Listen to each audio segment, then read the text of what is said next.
Hey everyone, it is Keeping It Real with Nikki and Jim today. Good afternoon. Great to be with you again. It's a happy new year. It's It our is first Happy New our Year. first one. Yeah, it is the first one of the new year. Yeah. We're on episode 5 and we're talking about buyers and the buyer process. And yeah, we're getting ready to move forward today. What are we talking about today, Jim?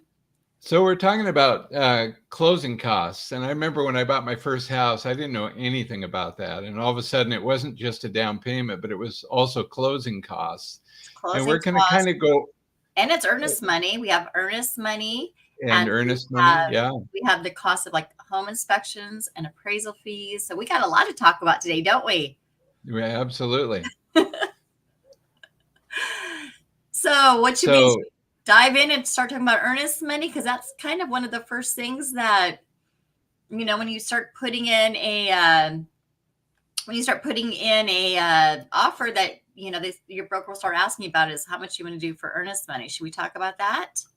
yeah, I think that would be a good A place to visit from start. Carrie today too. Shall we talk to Carrie and hear about what the rates are before we start? Before we Yeah, is dive she in? on? Yeah. Oh, there There's she Carrie is. Selby with Fairway. Hey Carrie, welcome. Oh, we can't hear you. I think you're Oh, muted. Oops. I don't know where we lost her. I don't know what happened.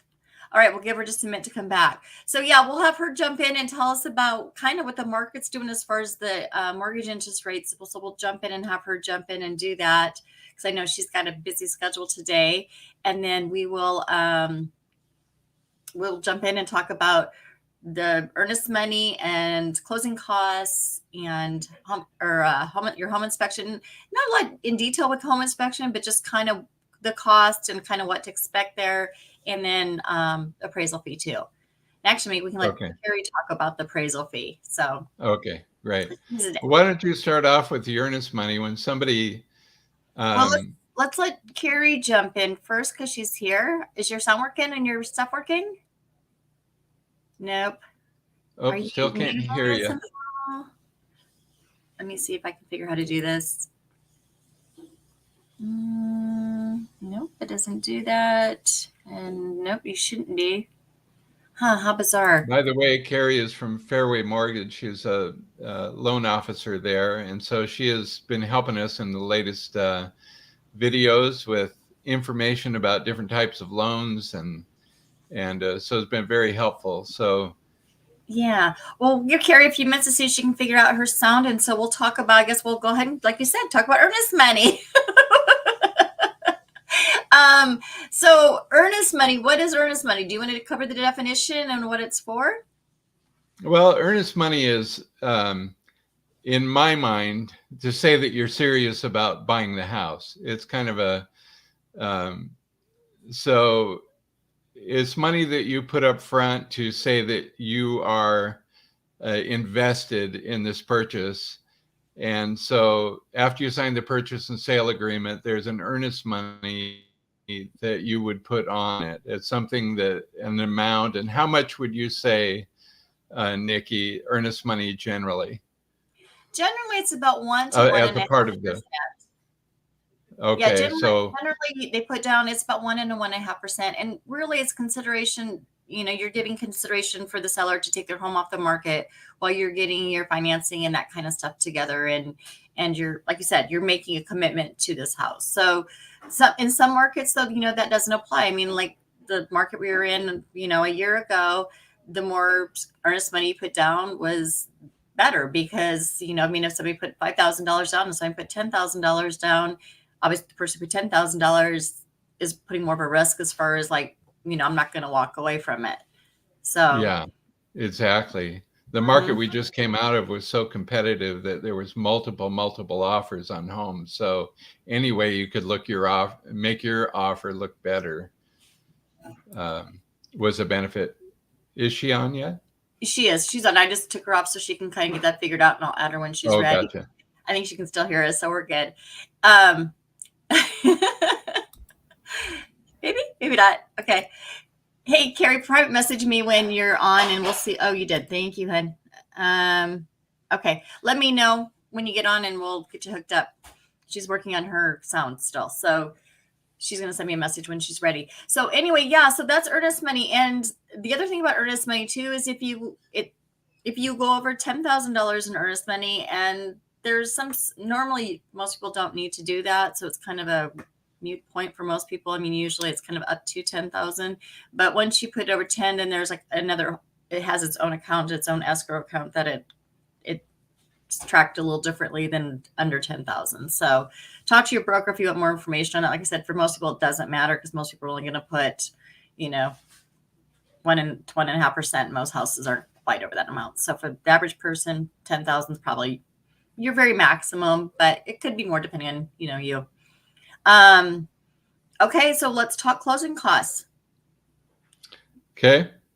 So one is the appraisal fee that's going to be required by the bank that you're doing the loan from. They want to know that house is in, good order, good condition. They want to know that the value, the amount that you're paying for the house is legitimate. Right. And so the professional appraiser is one that will do that. Is she on? Yes, she is on. Hi, Carrie. Hi. Can you hear me now? Yes, we can. Thank Yay! you. I had my tech guru come in and check everything out for me.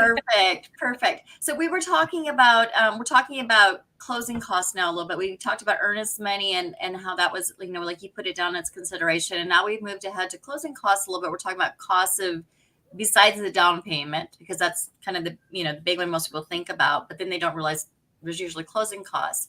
And Jim, you're talking about the appraisal part of it. And so the difference between an appraisal and a home inspection is that the home inspection, it's for the buyer. And so there's a cost for that too. So typically they're like around the 500, sometimes a little bit more, sometimes a little bit less. And we'll get into home inspections in one of the next 2 episodes probably. And we're going to actually have a home inspector come in and talk to us. But that one is for the buyer. I mean, that one is the one that, the buyer pays for, and it's for their information. The appraisal, the buyer also pays for, but it's for the bank. It's for the bank to get the value of what the home's worth and to make sure that the bank's making a good investment. So, hey, actually, Carrie, since you're on here, I know that there's some, like a lot of times, like with the costs and stuff like that, loans can't pay for them.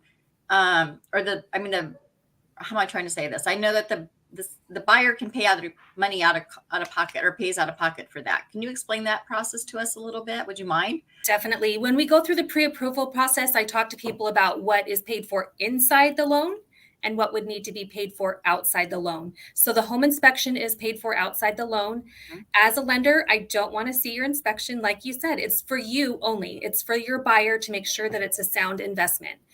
An appraisal for most companies, particularly for mine, is going to be paid inside the loan. So it will be part of your closing costs. You are 100% correct on that. Okay, perfect. So do you guys, but the buyer ends up paying for it anyway, essentially. But yes. It can be included as part of their fees and stuff, right? Correct. Okay. And that's when I do fees for people, the appraisal, I do a whole itemized fee worksheet that breaks down everything that you have to pay for closing costs. And that will be something that's included in those. And just percentage wise. I know that some are more, some are less, but aren't they kind of like about 1,000 now? About 900 plus an appraisal, the admin fee, because we are not allowed to select the appraisers that we use. We use a third-party company, so they have a fee as well. So it generally does add up to about $1,000. Okay, perfect. Great. And then we have other closing costs. And so typically closing costs in a whole are probably between 2.5% to about 3% of what the purchase price of the home is. And it varies a lot depending on the type of loans. Again, I know like these a lot of times are a little bit less because they can have things paid for them. So I think sometimes they can be a little bit less, but typically it's about 2.5% to 3%. And Jim, do you want to talk about what some of the other things that are included in the closing costs? Well, credit reports would be one that everybody needs to have to make sure they're credit worthy. And so I don't know about what those are costing right now. Carrie? About $50. Do you know about what those are? 50, yeah. about $50. Mhm. Then an origination fee. Do you want to explain just an origination fee? Every place that you go to is going to have some type of fee. Some actually credit unions don't always charge an origination fee, but a lot of companies charge 1% of the loan amount. We have a fixed fee. So without going, I mean, we have a fixed fee, an underwriting fee, and a processing fee. So in total, it's about $1,600. And then Okay. after that, then you also have your title and your escrow fees. And so with the buyers, you're paying for your lender's part of the fees for sure. And then each of the buyer and the seller pays their own part, their own half of the escrow and the title fees. So that's split pretty much equally between the two parties. Mm-hmm. And so that really equals about 2.5 to 3%, which is, so when you're doing your numbers, when you're buying a home, you're trying to figure out how much money do I have to have down. Your closing costs 2.5 to 3%. That's typically what you want to do. Unless, of course, you have like your down payment assistant program, which we talked about last week with Carrie, or was it 2 weeks ago? Sorry. But, when we talked to her about that, where some of those costs are covered. And so, you might be bringing less to the table than that. But, for a conventional loan or, a lot of your really basic loans and stuff like that, that's typically what the costs are. Okay. And then there's a couple, Carrie, that maybe you can explain this just in a simple way, but there's a couple of the prorated ones, like interest and property taxes. You are correct. So based on the day that you close, you're going to accrue interest. So everything will fluctuate. There's a per day interest rate that we factor in. And so depending on how many days you have left in the month will be multiplied by that number. And a lot of that depends on your interest rate as well. So it's going to change from loan to loan depending on your interest rate. And then your escrow is going to have impounds. So that will also be part of your closing costs, where we're collecting 1 full year of homeowners insurance plus an additional 3 months. And then depending on when you close, once again, taxes are due in April and October. And so depending on how close you are to those dates will depend on how many days or how many months worth of escrow impounds we need for your property taxes. And people get freaked out when they get a tax statement in the mail, but it is not for you to pay. It is part of your escrow account. So just make note of that. Exactly. I Yeah, remember when I thank you got for my bringing up. first one. That was exactly what I was going to say too. We needed that escrow fee in there. And then actually we just got a comment from Norma. Norma was curious what the mortgage rates right now. I mean, I know you can't give us an exact rate because it affects all people differently, like we talked about in one of our first episodes, where it just kind of depends on your credit and job history and all that good stuff that they kind of pull them together. But how is that looking out in the market right now? I know I'm kind of jumping ahead. Sorry, Jim, but I want to make sure I address the question. Oh, you're good. Of course. Well, actually, we're seeing a lot of positivity in the market right now. This morning, all numbers were green, which we haven't seen in a long time. So rates are improving, but we are not seeing really drastic changes in the rates. So we're still sitting, and depending on credit score, debt to income ratio, loan to value, we're still sitting around between 6.5% and 7%. And I've been seeing that too, with my listings and stuff. I know that, it kind of slowed down, and I might have been Christmas a little bit, but it's been picking up again. I think a lot of the buyers at first, when they saw, the rates go from like 3 to 5 to 6 to 7, hitting almost 8, is almost up there, almost to 8.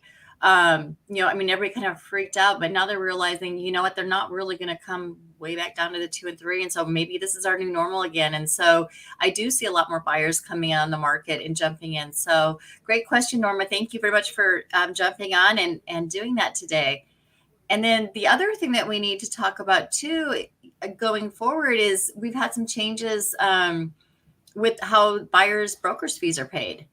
And, in the past, it's always been kind of a seller paid, and, the listing broker would sit down with the seller and say, okay, so, what do you want to offer to the buyer's broker?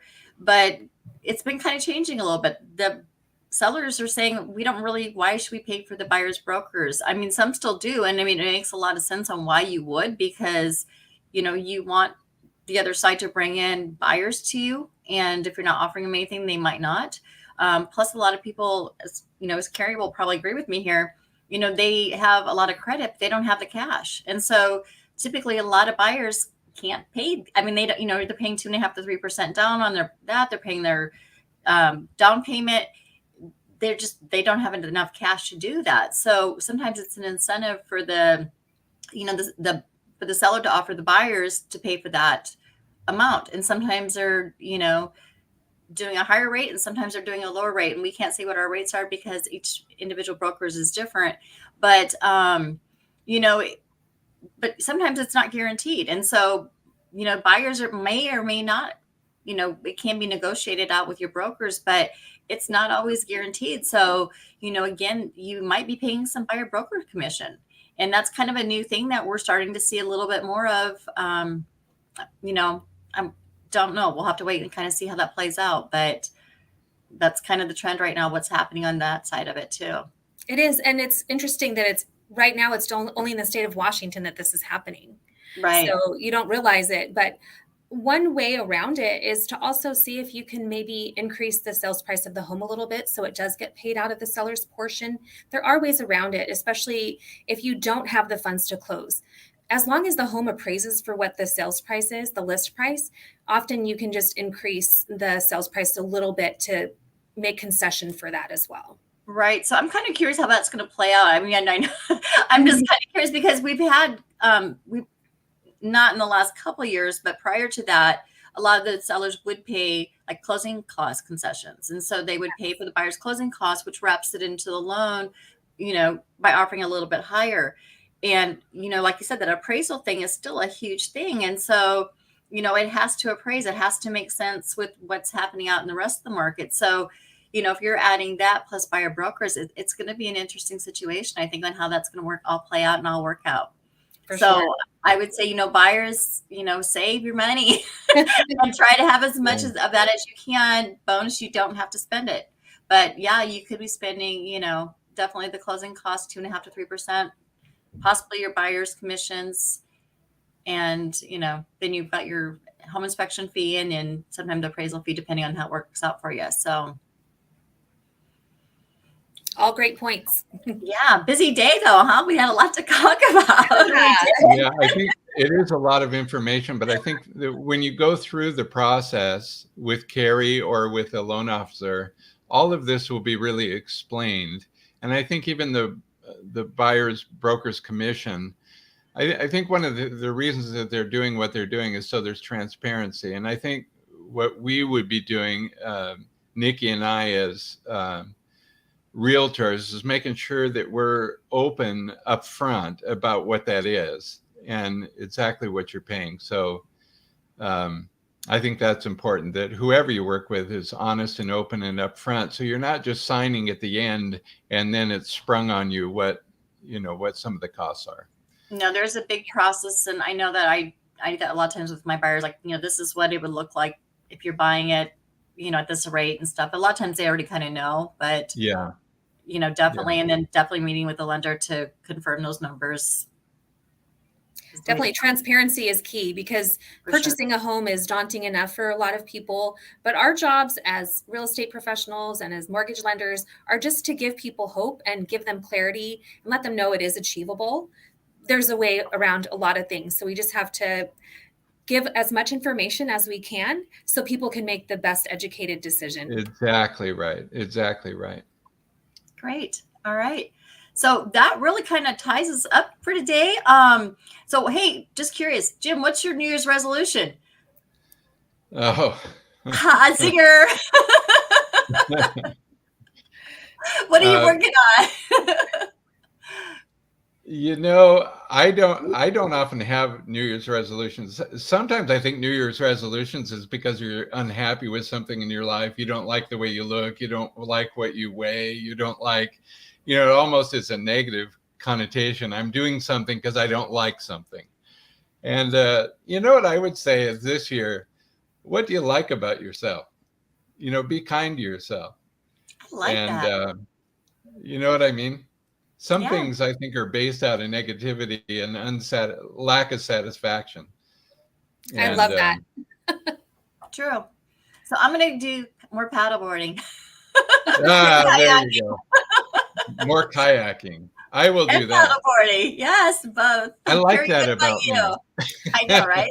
My goal is definitely to be more connected to people. I have a tendency just to be inside my own little bubble and not always reach out to people. And that's really a disservice to me. And it's a disservice to the people that I love and admire. And it's just important just to even drop a message to say, hey, I'm thinking about you. Yeah. That's so good. And often I just find myself in a whirlwind, but we're never too busy to let people know how we feel and that we're thinking of others. Nice. Very good. Very You guys good. have such good ones. I have to I'm still in my planning stages. I know that, I definitely have some really hefty goals this year and I can't wait to accomplish them all. And I'm working really hard to do that. So, but yeah, definitely, you need your team and your support group with around you. So yeah. Definitely. All right. And you are two of them. I'm so appreciative of both of you. Appreciate you too, Jim. You're such a light of positivity and you bring so much warmth and also wisdom to everything that you do. So I appreciate both of you having me on. And it's amazing how business relationships can just develop into friendships with people. Really, and I think that's where I want to take things is the next level with people and get more connected in that way. Yeah, that's so good. I agree. All right, you guys have a wonderful day. And thank y'all for joining us on Keeping It Real with Jim and Niki. Okay. Bye, everyone. Bye-bye.